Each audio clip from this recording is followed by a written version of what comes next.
The purpose of today's demonstration is to demonstrate how to set the time clocks for either the feature pump, filter pump, or light circuit.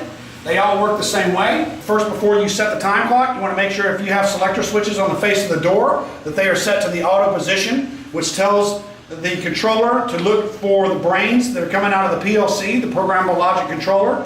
And so we're going to address that PLC through the HMI, human machine interface, which is the touchscreen pad you see right here. So if you do have this in manual, you will need to make sure that you heed these words of caution underneath below, because you are saying that that you are bypassing the water level controls, so therefore you can cause damage to your lights or to your motors if you happen to run them without water level controls and you run them when they're in a dry state.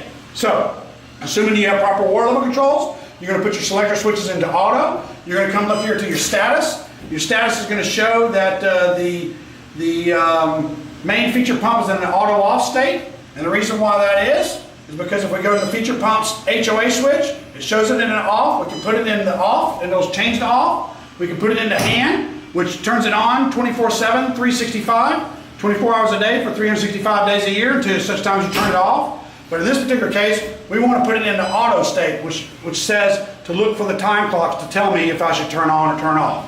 Now, how I set it to come on or come off by the time clock is I go to the feature time clock setting for the feature pump, and I notice my time is 14 hours and 2 minutes. So I'm going to change the start hour to be 14 hours.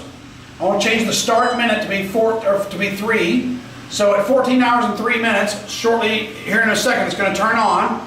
And I'm going to have it turn off at 14 hours and 4 minutes. And I have the days of the week, Monday turned off, and you can toggle them on and off by either touching the button, and it turns red and turns green. Green means on, red turns off. So when my time clock turns to 14:03, you'll see that my state will go from an auto off state to an auto on state. So there's 4 states: off, which means off 24/7, 365, on 24/7, 365, auto on, which means it's in auto and the time clocks are called for it to be on, or it's in an auto off state, which is in auto still, but the time clocks are calling for it to be off during that specific time of day. So you can see now we've gone to 14 hours and 3 minutes. My status is turned to an auto on. If I go back to my status screen, you'll see that my feature pump right here, main feature pump, is changed to an auto on.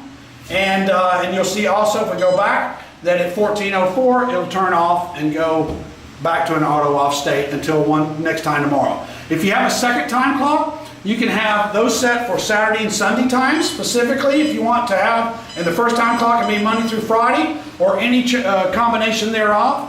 You never want to have these two overlapped with the days on, because the PLC will get confused with 2 sets of instruction sets and you might cause errors.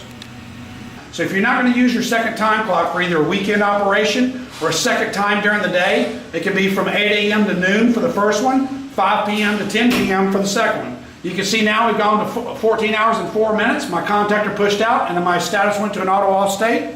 And that concludes my time clock demonstration.